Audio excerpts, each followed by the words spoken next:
John chapter 12 verse 44, Jesus cried and said, He that believeth on me believeth not on me, but on him that sent me.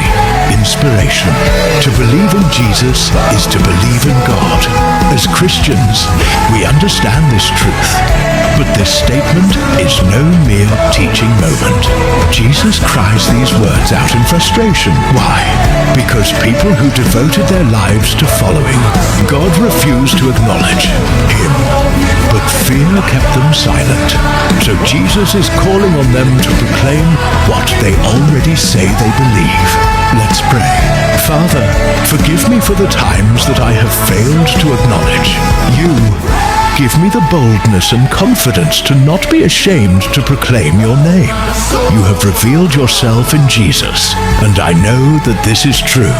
Empower me to live in that truth, so that others may see You and know You too. In Jesus' name, Amen. Juan Joel Contushit.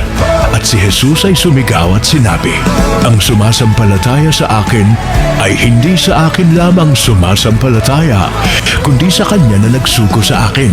Inspirasyon. Ang manampalataya kay Jesus ay ang manampalataya sa Diyos.